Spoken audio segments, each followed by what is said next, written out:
Сайн байцгаана сонсогчдоо Про подкастын 89 дахь дугаар эхэлж байна. Бид та бүхэндээ тэтгэлгээр гадаад улсад боловсролыг эзэмшиж их орондоо манлайлан ажиллаж байгаа прокурорудаа зочноор урьж би хэрхэн гадаадд тэтгэлгээр суралцсан бэ сэдвээр цувралуудыг бэлтгэж хүргэж байгаа.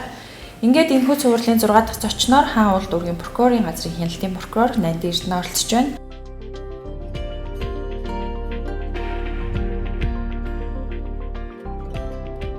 Танд энэ өдрийн мэндийг хүргэе. Про подкастын урилгыг хүлээн авч хүрэлцэн ирсэн танд баярлалаа. Сайн байна уу? Энэ өдрийн мэндийг хүргэе. Намайг подкастнда урьж оролцуулсан та бүхэндээ талархал илэрхийлж байна. За та аль улсын ямар сургууль, ямар эрдмийн зэрэг зол хамгаалсан бэ? Тэр талаар хоёулаа подкаст эхлэе. За би 2018 онд Оросын албаны улсын улс түмний найрамдлын их сургуулийг бакалаврын зэрэг эзэмшиж төгссөн байгаа. Тус сургуульд нь болохоор би Оросын албаны улсын засгийн газрын тэтгэлгээр суралцсан. Манай боловсрол соёл шинжилгээ ухааны яамны сайтн дээр тус тэтгэлгийг зарыг тавьдаг байгаа. Цон шалралт нь 2 үе шаттай явагддаг. Эхний үе шат нь болохоор манай Монголд байдаг одоо Оросын шинжилгээ ухаан соёлын төвөөс зохион байгуулдаг. Үүнд болохоор материал бүрдүүлэлт тэгээд тухайн чиглэлийн шалгалтыг өгдөг байгаа. Жишээ нь одоо эрх зүйчээр сурах гэх юм бол нийгмийн судлал болно гадаад хэлний шалгалт өгдөг. Үүндээ тэнцэх юм бол тэнцэн хүмүүсийнхаа материалыг Оросын албаны улсын боловсрол соёл шинжилгээ ухааны яам руу материал явуулдаг байгаа. Тэгээд үүнээсээ холбогдох суралцуулах одоо Оросын албаны улсын байгууллагууд нь хүмүүсээ авч хамруулдаг. Ер нь анх яагаад Оросын албаны улсыг зорж тэнд суралцах болсон бэ? Тэ нөлөөлсөн гол хүчин зүйлсүүд юу байсан бэ? Манай эцэг их намайг багаас маань Орос сургуульд төгсөн байгаа юм. 1-ээс 4-р ангидаа би Улаанбаатар хотод Радуга гэдэг Орос сургуулийг сурч агаад 4-р ангиасаа Дархан улаан аймаг руу шилжээд мөн очоод Орос хэлнийг үзээрсэн сургалттай сургуульд суралцсан. Тэгэл ерөнхийдөө манай эцэг их Орос руу явж сураа гэсэн болохоор хэлнийхээ дагуу явжсэн. Багасаа ер нь Орос школоор хүмүүжсэн юм тий. Одоо ингээд олон улс орны өөрөөр төвүүдээс ирсэн оюутнууд байгаа тий. Эдгээр хүмүүстэй ингээд харьцуулаад харахад манай Монгол оюутнуудын ер нь ачаалттай чадвар ч гэдэг юм уу тий. Ер нь оюуны потенциал нь хэр төвшөнд байсан бэ? Ер нь төрсэн сэтгэлийн талаар.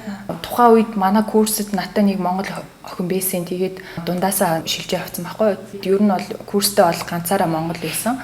Надтай хамт бас 7-8 Африкийн залуучууд тэгээд нэг солонгос охин байсан. Тэгээ Орос хэл эднэр орох болохоор бид нар хоорондоо бүгдээрээ нэг өрөөнд орж яадаг болохоор одоо бие биентэйгээ соёлын талаар ярилцах тухайн одоо Африкийн орнуудын талаар тэднээс бас сонсох. Тэгээ манай Монголыг бас зарим хүмүүс мэддэггүй шүү дээ. Гадаадын орнуудын тэгэхээр бид нар бас өөрсдөө бас илүү таниулах манай монголчин юм бид ингээд тийм асуудал дээр бас их анхаардаг.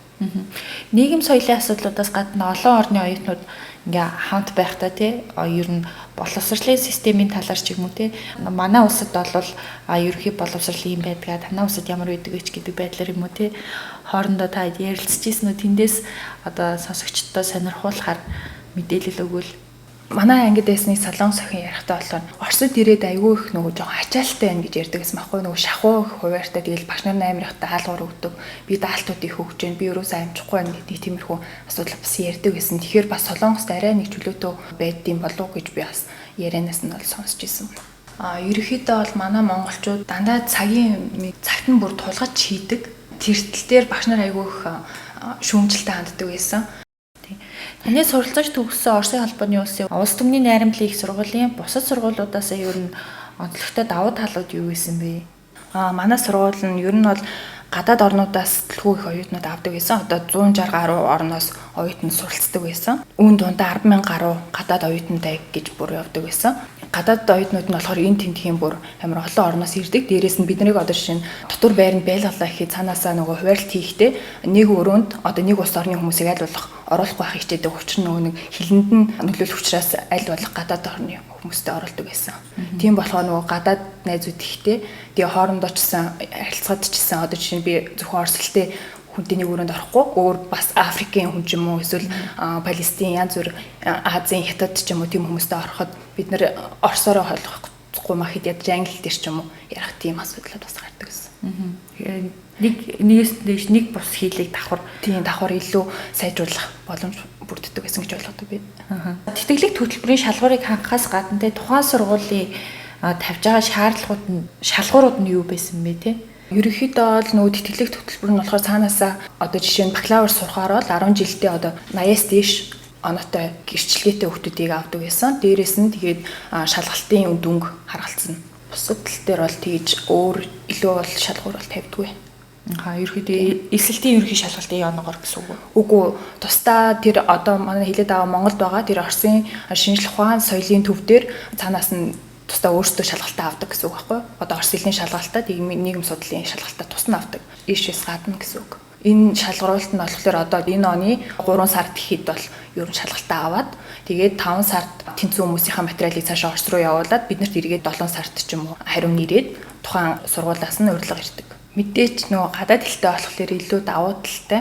Дээрээс нь би нөгөө Монголдоо өөрөө яг их зүгээр сураагүй болохоор давхар Оростой харьцуулах тийм зүйлүүд суралцж явах явцад маань угаасаа илүү их гардаг. Яг тэгэхээр нөгөө багш нар хичээл дээрээ хүртэл зөвхөн Оросын их зүг ярихаас гадна тухайн танаа орн одоо яг ямар байдаг вэ гэдээ байнгын харьцуулалт явуулдаг байсан. Тийм болохоор би давхар бас өөрсдийнхөө хууль эрх зүйг судалт байснаар илүү бас давуу талтай байсан. Тэгэхээр Оросын холбооны улсад суралцаж ирээд төгсөж ирээд Монголдо амьдраад ажиллаад явхад ер нь таны өөртөө хувь хүн талаас гарсан өөрчлөлт юу байсан бэ? Ерөнхийдөө бол гадаад улс орнуудад цаг баримтлал гэдэг бол аюул их чухал байдаг.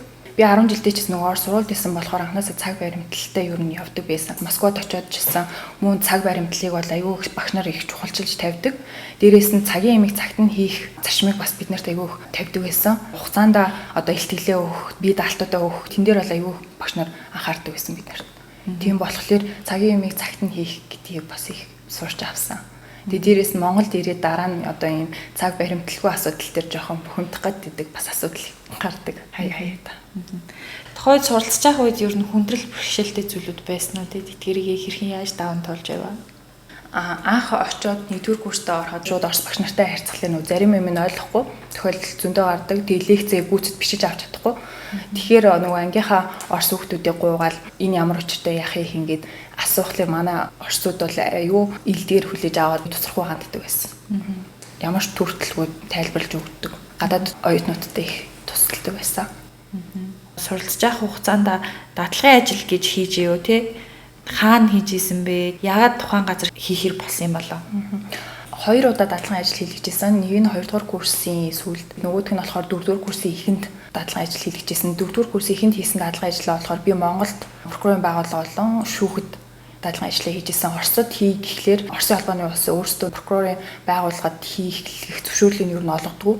Тийм болохоор зөвхөн шүүхтээр хийж болно гэсэн болохоор би өөрөө цаашаа дугаасаа Оросын холбооны улсад ажиллах боломжгүй болохоор Монголдо ирж дадлага хийж үзэнгээ манай Монголын систем бас ямар байна гэдэг талаар нь харах гээд Монголдо бас дадлага хийж исэн. Тэгэхдээ би прокурорын байгууллагад ажиллаж байх хугацаанд 4 онд 2021 оны 11 сард Эрхүү хотод очиод Эрхүү хотын прокурорын сургуулийн үйл ажиллагаатай очиод бид нар танилцсан. Дээрээс нь мэргэжил дэвшлүүлэхээр явж суралцсан байгаа. Тухайн үед байгаль орчны эсрэг гэмт хэрэгт прокурорын тавих хяналтын талаарх чиглэлээр бид нар мэргэжил дэвшлүүлэхээр очиж суралцсан. Оросын холбооны улсад тусгаарлан дагнасан ийм байгаль орчныг хамгаалах прокурорын газартай гэдгийг мэдэж авсан байгаа. Тэгээд тэдний үйл ажиллагаатай мөн танилцсан.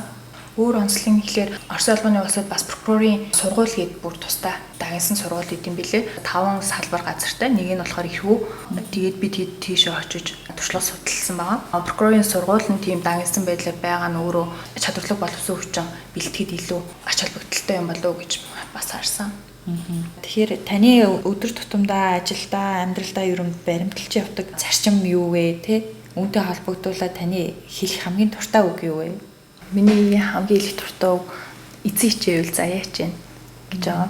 Угаасаа хүн өөрөө хичээж ижил амьдрал нь сайхан байна гэж боддог. Дээрээс нь одоо жишээ нь гадаад хэл сурах дээр бол хүн өөрөө хичээж сурахыг эрмэлзэж ижил хэл сурна. Өдөрт одоо хэдийн 5-аас 10 үг цэжлэх ч юм уу. Байнгын хэрэглээтэй өдөр болгон хэрэглэх ёстой гэж боддог.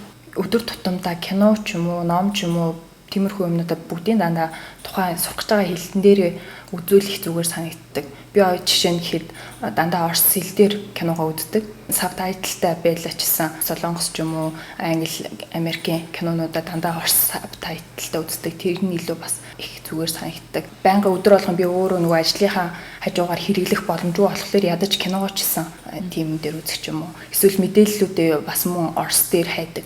Орос дээр хайхлаар илүү их мэдээлэл гарч ирдэг. Манай Монголын сайтууд дээр мэдээлэл хайхлаар холбогдох ном зохиолууд нь дандаа онлайнаар бол байдгүй. Орос хэл дээр хайгаад номнуудыг хайхлаар бол бүгд цахим руу шилжсэн. Болохоор бүх мэдээлэл авах боломж илүү байдаг гэж боддог. Миний ажилласнаар болохоор Оросын албаны улсын прокурорын байгууллага нь өөртөө ил тод нийтлэлтэй байх зарчмаа бол илүү их анхаардаг юм билээ. Тэгээд тухайн одоо албан ёсны пэйж хаягаас гадна бусад одоо сошиал хаягууд дээр өөрсдийнхөө пэйжийг нээгээд мэдээллүүдэд байнгын өдөр тутамд мэдээлэл оруулж дамжуулдаг юм билээ. Манай Монголын прокурорын байгууллагын хувьд ч гэсэн сүүлийн үед албан ёсны хаягаас гадна бас бусад сошиал хаяг болох Instagram, Twitter, Facebook дээр бас мэдээлэлээ дамжуулж байгаа нь одоо иргэдийн эрх зүйн мэдлэгт илүү нэмэр болоод дээрээс нь ил тод нийлэлтэй байдал нь иргэдэд илүү хүртээмжтэй болж байгаа юм болов уу гэж харж байгаа. За ингээд манай өнөөдрийн подкастэнд хүрэлцэн ирж Оросын холбооны улсын онцлог тий бас сонирхолтой мэдээллүүдийг хуваалцсан танд маш их баярлалаа. За баярлалаа. Таны цаашдын ажилд өндрөөс өндөр амжилт хүсье. Та бүхэндээ бас ажлын өндөр амжилтыг хүсье. За баярлалаа сонсогчдоо. Та бүхэнд Про подкастын 89 дахь дугаар хүрлээ. Дараагийн дугаараар уулзцаая.